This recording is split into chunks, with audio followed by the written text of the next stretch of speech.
Maayong adlaw mga higala. Kumusta mong tanan? I hope na mo sa maayong kahimtang no.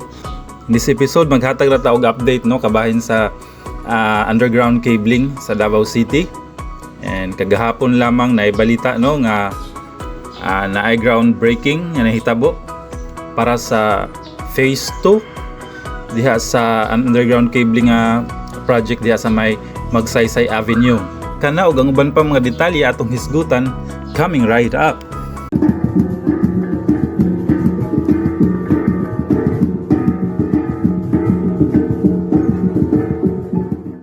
So, sa ginaingon na nako no atong hisgutan ning bag-ong balita no nga napatik sa or na-publish sa Mindanao Times kabahin sa underground cabling project sa Davao City.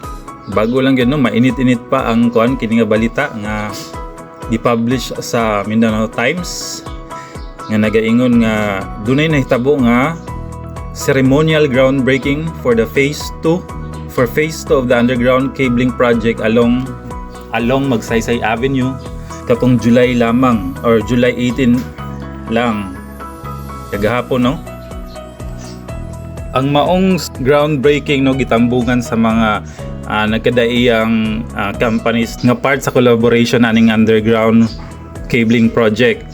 And present didto mao ang representatives gikan sa Davao City Mayor's Office and City Administrators or City Administration Office, Engineer or City Engineer's Office, and then naapod ang mga taga City Transport and Traffic Management Office and Public Safety and Security Command Center, and then mga representatives sa Department of Public Works and Highway 11, of course Davao Light, naapod ang mga representatives sa Davao City Water District, and then representative gikan sa PLDT, Smart, Globe Telecom, DCTech, Microservices Incorporated, Sky Cable Corporation, Converge ICT Solution, o pati ang representative from dito telecommunity, as well as all the contractor and people no and businesses na nga naikalabutan na nga project. So mao na sila present no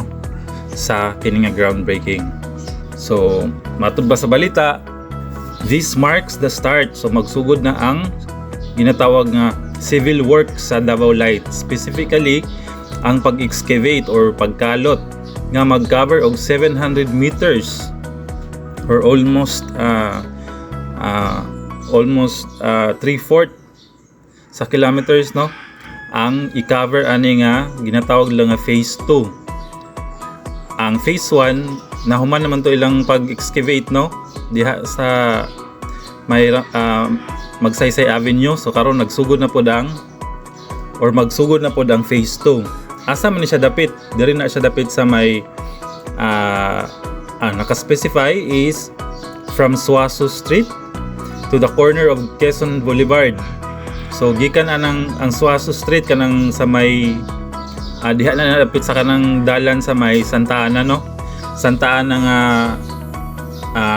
eskwelahan, Santa Ana Elementary School, hanto na dito sa corner of Quezon Boulevard, meaning dito na sa may kanay murag arko diha nga Chinatown.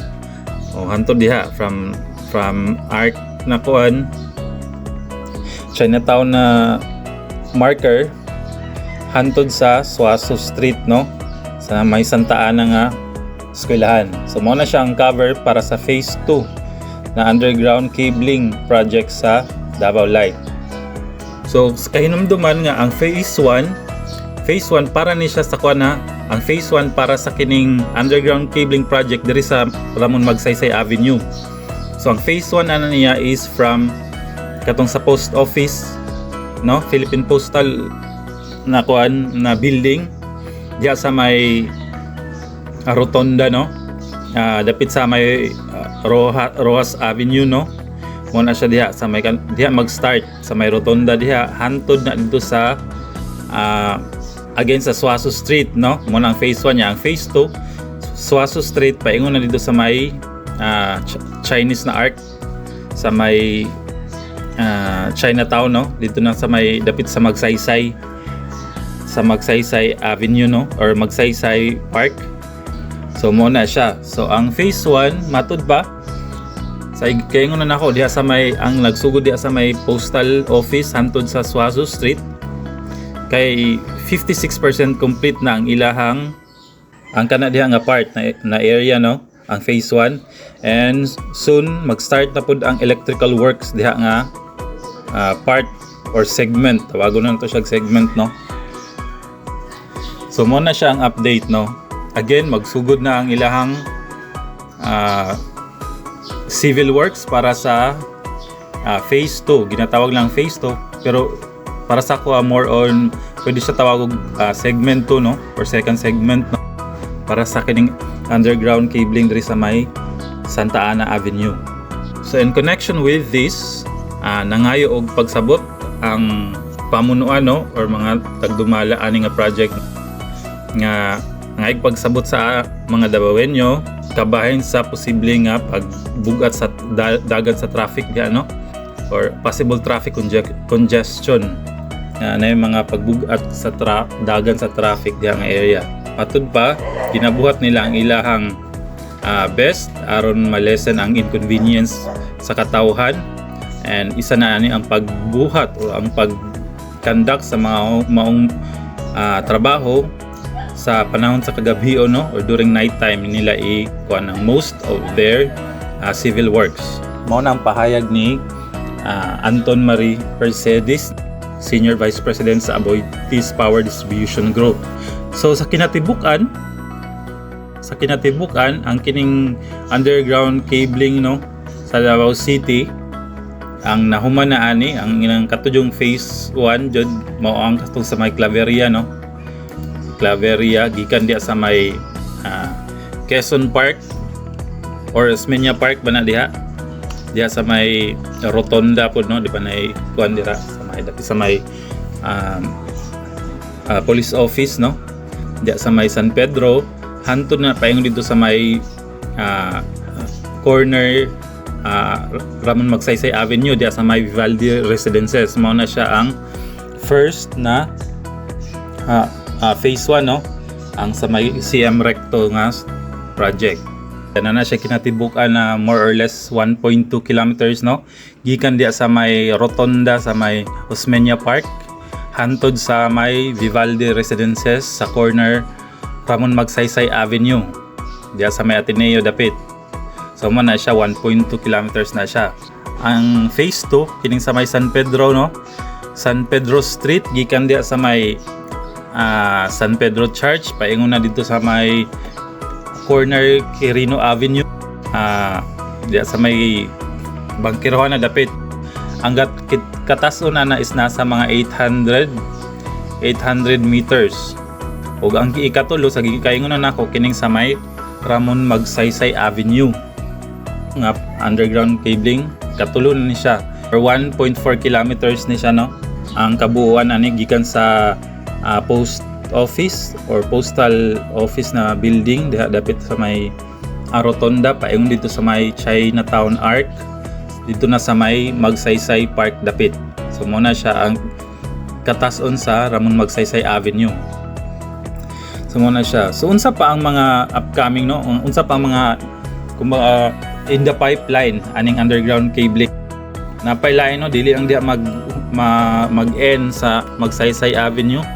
Ang naa pa sa pipeline apil po diha ang kining sa Bangoy Street no, si Bangoy Street gikan diha sa may PS Bank kanang atbanggod sa Central Bank diha na sa may kuan Sutherland dapit. Mao na siya diha gikan diha sa may PS Bank diha hantod na siya sa may kining Unitap diri sa may San Pedro. Mao na siya ang Bangoy Street, si Bangoy. So apil po na siya no, napo na siya sa pipeline. So pagkahuman siguro aning Magsaysay Avenue sugda na po na diya ang sa may Bangoy Street. And then Pilayo Street is also in the pipeline no, gikan diya sa corner Quirino Avenue, gikan diya sa may Barangay 4-A Barangay Hall.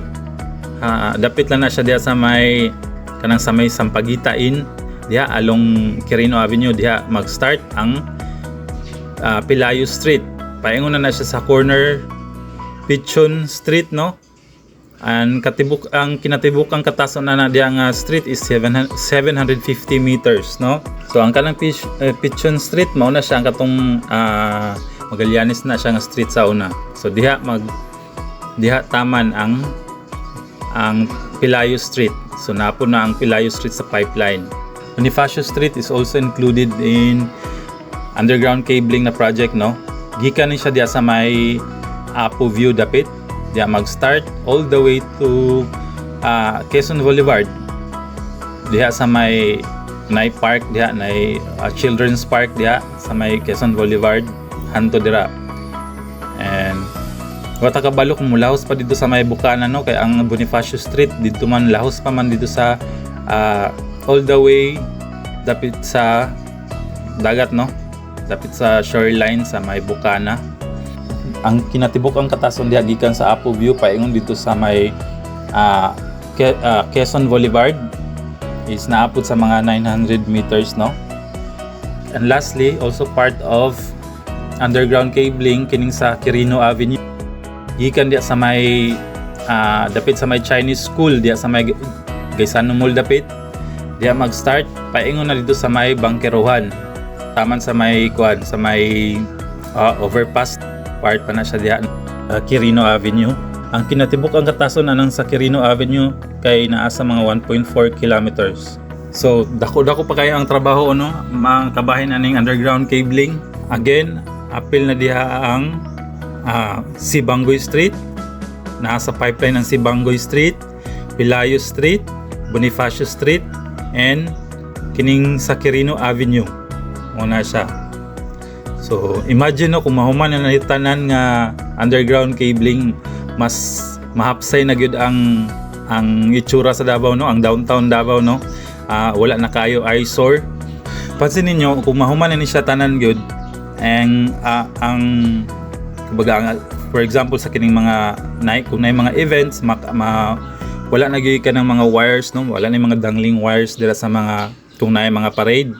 Kaya usually ang parade, for example sa mga Kadayawan Festival, diha man na magagi sa magsaysay, no, usually, and then muliko diri sa may Claveria, and then liko diya sa may Palma Hill, no, Palma Hill, tapos sa Bangoy Street, and then muliko sa Bonifacio, then Pelayo, then San Pedro Street, no, para sa parade.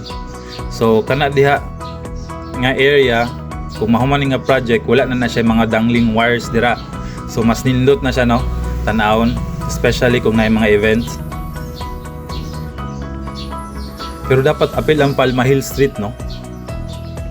Nganong wala sa pipeline ang Palma Hill Street? Basig na mo yung mga idea na nahibaw anong apil ang Palma Hill Street para sa underground cabling. So i-comment lang sa comment section below, no, kung naamo yung mga nahibawan nga update, no, kaysa diri sa balita wala man siya. So kana lang, no, nga tong update karon, no, kabahin sa underground cabling. And thank you very much for tuning in. And kung wala pa mo naka-subscribe, please do subscribe or follow us on Facebook. Naapod mi sa Facebook para updated mo sa mga future upload na mo, no, ma-notify dayon mo. And kana lang, thank you very much. Till next time. Thank you.